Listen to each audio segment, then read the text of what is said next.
Welcome back to the final segment of the ILFL Soccer Nights. This is obviously one of the special segments. We're discussing Vets, the fixture that took place last Thursday. Without further ado, let's have a look at the slide, if I can get down the screen. The Premiership Division, Abu Hani Vets losing 1-0 to Stepney Legends. Bowman Masters gain another win against Weavers Vets. London Tigers, a draw against Sire Vets, a worthy point, I believe, for Sire. And Mohammedan Vets, a revival in the recent weeks, beating Brom Legends 1-0. If I can come to you, Nana, straight away.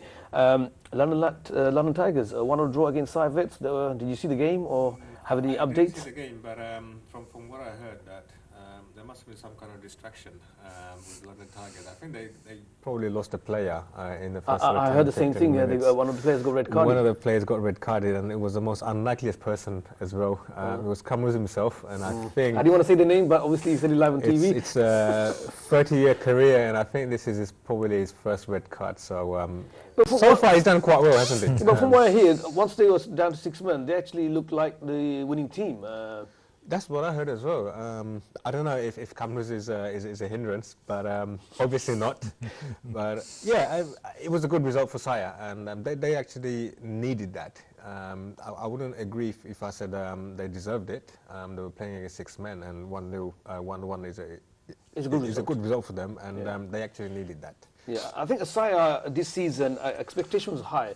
Do you think the pressure's on them because they've been quite successful last season, but this season, if we can have a look at the league table, if I can show the slide on the screen, they're actually at bottom. I think 4 points from 7 games. It's pretty poor. It's crazy to think about Sire being there because it wasn't only last season. We're talking about a few seasons back that they've been quite improving. They've been getting in new players and they've been improving as a team. Have you seen the changes in the team? Because I've seen changes in Mohammedan in particular. I've seen changes in Beaumont. I've seen changes in Stepney, but I haven't seen any change inside, to be honest. I've actually seen a couple of players missing. So could that be pretty much all teams make some changes, but Sire, it looks like they haven't. I think one of the reasons they haven't, they probably felt that the resources they have at the moment were sufficient, were good enough. But what these teams need to understand is that every season teams improve. They're getting new players, at least 1 or 2. Even if you get 1 new player that is better than the existing one that is a replacement, that is a huge improvement because that player can do something for you. I think that's a key point because in the Premiership, a lot of people don't realise, yes, it's a Vets league, but the Premiership is such a high quality, high intensity because you can't relax thinking that you got 1 win and that's it, or 1 season you did half decent and then relax. Because if you look at the league table, from 3rd to 7th, it's just a matter of 1 win. Bowman Masters on 7th position with 8 points. If they win a game, that would put them back to 3rd position. That's how tight it is between 6 teams. Well, it is really tight, Rash. But also, I mean, how many times have we seen the actual teams change positions every week? Every week they're just going up and down, really. So it's really tight. I mean, even the teams that are sort of mid-table, they've got a chance of even catching, maybe not Tigers, but 2nd place. If Tigers drop a couple of games, I mean, highly unlikely, but you could see 4 or 5 teams battling for second place. That's how tight it is. Okay, let's have a look at the First Division results that took place last Thursday. FC Bondu losing 4-1 to ELS Vets. Again, a very impressive ELS performance week in, week out. I can't praise them enough. I think they're one of the dark horses and one of the teams that play the best football, in my opinion. Hawk and Eagle Vets got another win against Revive Legends, winning 2-0. St. Catherine Vets narrow defeat to a G7 1-0 win for G7 there. And Workhouse Vets come back into winning ways against Riverside Vets, a 3-0 win. Now, again, obviously another win for you. Things are looking good because not only just Sunday, even on the Vets team, there seemed to be a positive momentum going. Well, I think in terms of our Vets team, we are, well, in terms of football, we're playing better and better. It keeps improving. One of the good things about our Vets team is that the goals are coming from different players. It's not just one top goal scorer, which is really nice to see.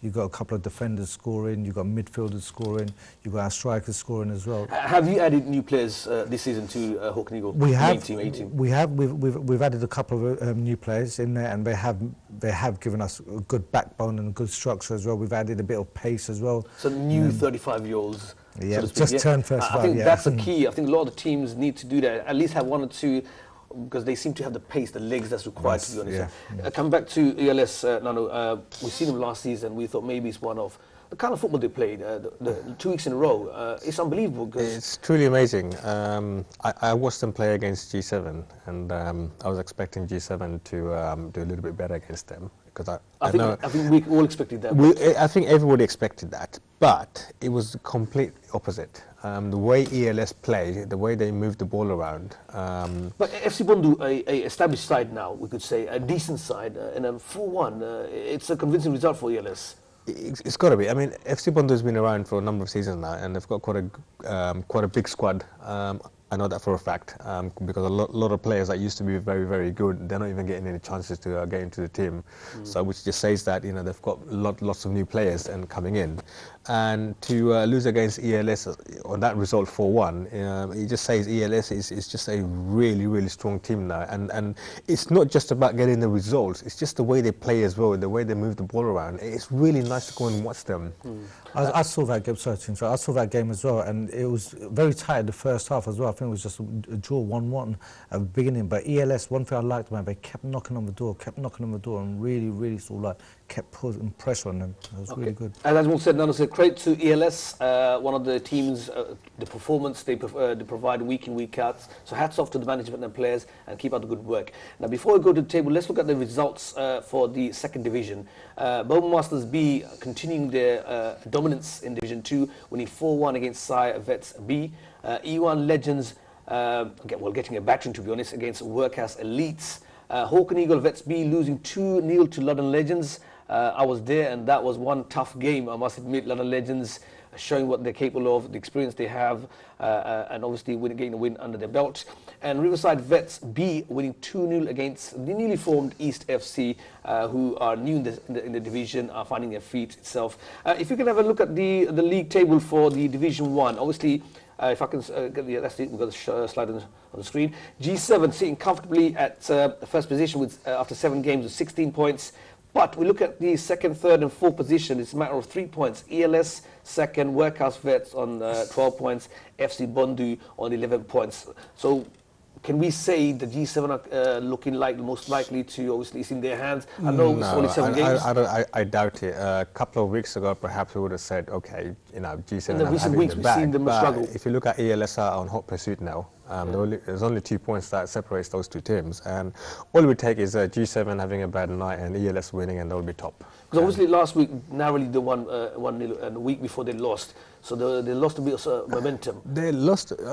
They had. The advantage that they had was that they had this element of surprise. Okay, no one knows them.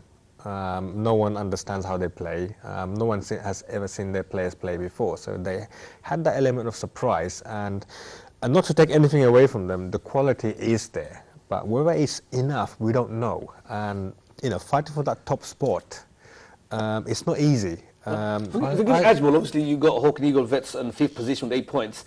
Is your ambition to obviously look for at least for second place itself, or you think that's unrealistic? Definitely. But going back to talking about the G7 team, I actually saw the game against St Catherine's, and I actually think St Catherine's were very unlucky not to get something out of that result. They hit the bar and crossbar a couple of times as well, so very, very close. G7 just about shaded that. So, like Nani was saying, if they have a couple of bad runs or bad games, I think there's a hunt for the other teams to actually try and catch them, especially ELS. They're on their back now, and the other teams as well. So. Okay, let's have a look at the second division table. If you can get on the screen, there we go. Bowmaster sitting comfortably again on top position with after 7 games with 18 points. London Legends right behind them, tagging on the tail with 16 points, just 2 points in it. Workhouse Elite with a game in hand and 10 points at 3rd position. There's a 6-point gap, and all the other teams we can see between East FC and Sire Vets, obviously a 4 points gap. Again, if we look, Bowman Masters and London Legends, 2 teams really fighting for promotion. Yeah, they are. I mean, London Legends is one of the teams that I want to talk about. We know a lot about Bowman Masters B. We know what they're capable of. They've got we saw it firsthand. We saw it firsthand on London Legends last Thursday. Yes, London Legends has similar to G7.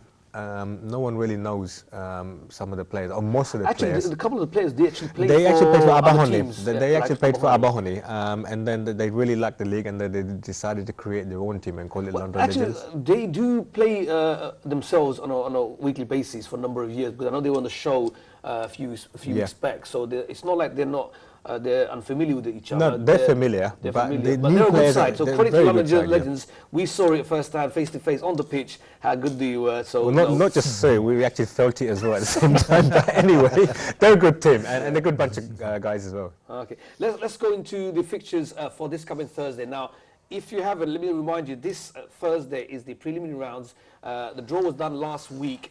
All 8 teams from Division 1, all 8 teams from Division 2 won a draw. And these are the fixtures on the screen at the moment in time. E1 versus Sire Vets B, East FC versus ELS Vets, Hawken Eagle Vets versus Bowman Masters B, Hawken Eagle Vets B versus G7.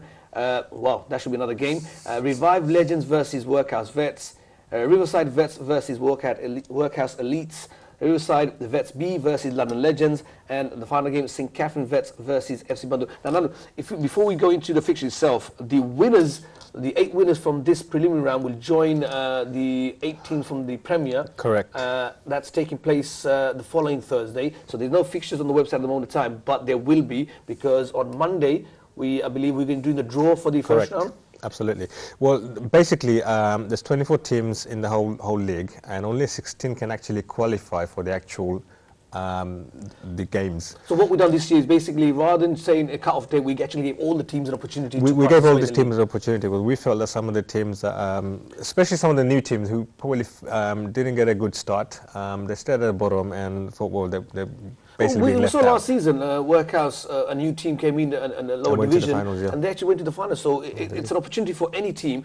But this Thursday we're doing the preliminary round. The following Thursday, after the draw on Monday, will be the group stages. Absolutely, and there will be 4 groups. The teams and the viewers how that takes place. Well, basically, there's going to be 4 groups. Yeah. There's going to be 3 games per team in each individual groups. Each of those games will be 20 minutes straight. So there will be 60 minutes of game first night. So there's a lot of game time. So my advice to the teams is to come strong with a lot of players, because there's going to be a lot of minutes to play.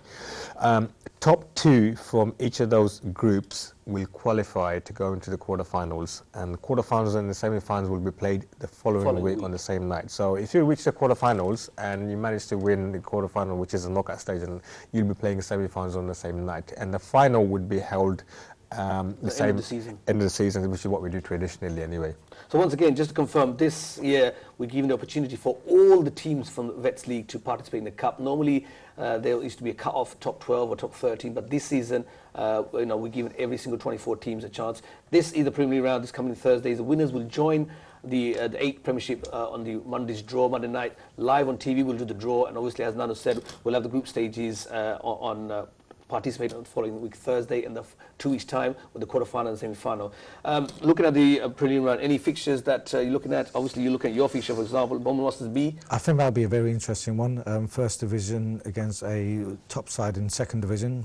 That'll be very, very interesting. And the other one I would say probably is St. Catherine's and FC Bandu. I think that'll be a very interesting one as well. Obviously, last season we saw Workhouse surprising a lot of teams, a lot of people by getting to the final. Do we see any teams from Region 1 or Region 2 likelihood?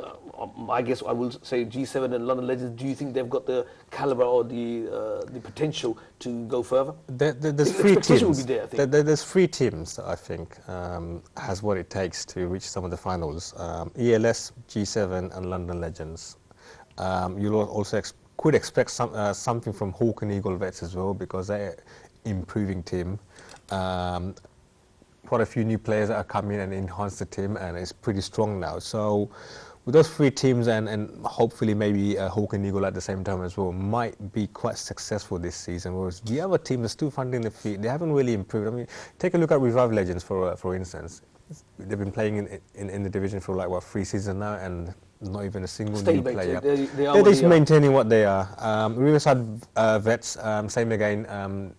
I haven't seen any new players come in, and if they have come in, they haven't actually impacted anything. Okay. Some of the other So teams going to cut you off, but we're coming to the end of the show. So there you have it. This Thursday is the preliminary round fixtures, and obviously next Monday we'll have the show. Just before I go, just to let the viewers know, we're going to have a special show on Monday 27th. We're going to do the draw for the Mayor's Cup, and we're expecting a very few high individual VIP guests coming in. So stay, watch the show on the 27th. We'll have the cup draw for the Mayor's Cup, and further more information we'll give it to you next week's show. Next week, always going to have the League Cup first round draw. So stay with us for next week, and we'll give you more information. We'll be discussing further about the UK BFC tournament, the Unity Cup competitions, the Legends Cup, and the Super Cup itself. So next week we'll have more information. Stay with us, stay healthy, stay safe. Until next week, we'll see you then.